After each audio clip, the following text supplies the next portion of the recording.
गरिबी दूर करण्यासाठी, माता लक्ष्मीला आपल्या घरात आमंत्रित करण्यासाठी रुईच्या झाडाचा प्रयोग अगदी प्राचीन काळापासून केला जातो. रुईच्या झाडाच्या मुळापासून तांत्रिक क्रिया सुद्धा केल्या जातात. रुईचं झाड हे भगवान शिवशंकरांना अतिशय प्रिय आहे. विशेष म्हणजे ह्या झाडात श्री गणेश वास करतात असे पुराणात सांगितले आहे.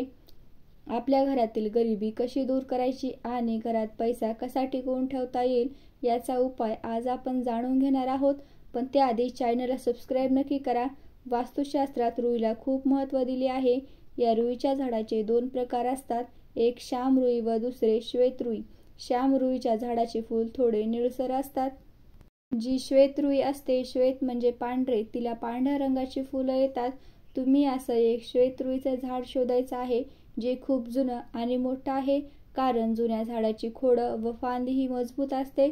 पुराणामध्ये असं सांगितलं आहे की 11 ते 12 वर्ष जुनी असलेली श्वेत रुईच्या झाडामध्ये श्री गणेश वास करतात आणि त्या रुईमध्ये श्री गणेशाची प्रतिमा आपोआप त्या ठिकाणी निर्मित होते. रुईच्या झाडाच्या मुळापासून आपल्याला कसा धनलाभ होईल ते पाहूया. तुम्ही पांढऱ्या रुईचं झाड शोधायचं आहे. जर रविवारी पुष्य नक्षत्र आलं तर अशा शुभ संयोगामध्ये 1 दिवस आधी रुईच्या झाडाजवळ जायचं आहे. झाडाजवळ जाताना तुम्हाला तुमच्या घरातलं 1 तांब्या भरून शुद्ध पाणी घेऊन जायचं आहे. सोबत थोडे फूल, थोडी अक्षदा आणि हळदी कुंकू घेऊन जायचं आहे. झाडावर जल अर्पण करून हळदी कुंकू व्हायचे आहे आणि अक्षदा अर्पण करायचे आहे. मनोभावे हात जोडायचे आणि प्रार्थना करायची आणि म्हणायचं आहे, हे मंदार वृक्ष, आम्ही आपल्याला आमच्या घरी घेऊन जात आहोत. आमच्या जीवनात आपण प्रवेश करावा आणि आमच्या घरात जी काही दरिद्रता आहे, गरिबी आहे, वास्तुदोष ती दूर करण्यासाठी आम्हाला मदत करावी.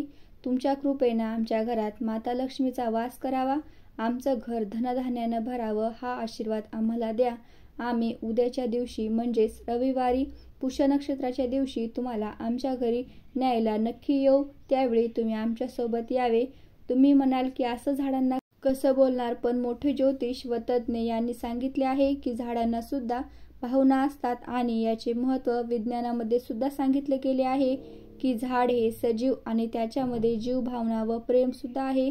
म्हणून तुम्ही रुईच्या झाडाला विनंती करायची आहे आणि तुम्ही शनिवारी संध्याकाळी सूर्यास्ताआधी हे काम करायचं आहे आणि दुसऱ्या दिवशी म्हणजेच रविवारी सकाळी सूर्योदयावेळी स्नान करून तुम्ही त्या झाडाजवळ जाऊन तिथे नमस्कार करून त्या झाडाला कोणतीच हानी न होऊ देता त्या रुईचा एक छोटासा मुळाचा भाग कापून घ्यायचा आहे आणि नमस्कार करून ती मुळं घरी घेऊन यायची आहेत आणि नंतर घरी आल्यावर ती मुळं शुद्ध पाण्याने स्वच्छ धुवून घ्यायची आहेत. नंतर एखाद्या लाल रंगाच्या कपड्यावरती ती मुळं ठेवायची आहेत. नंतर त्या मुळीला धूप दाखवा, अगरबत्ती लावा आणि प्रार्थना करा की तुमच्या कृपेनं आमच्या घरातील संकट निघून जाओ, घर नेहमी धनधान्यानं भरलेलं असावं. हे झाल्यावर तुम्ही तो लाल कपडा गुंडाळून तुमच्या तिजोरीमध्ये ठेवायचा आहे. अजून एक दुसरा आणि महत्त्वाचा उपाय तुम्ही करू शकता.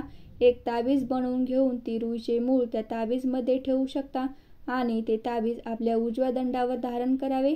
याचा फायदा तुम्हाला लवकर होईल. अशाच माहितीपूर्ण व्हिडिओज पाहण्यासाठी चॅनलला लाईक, शेअर आणि सबस्क्राईब जरूर करा.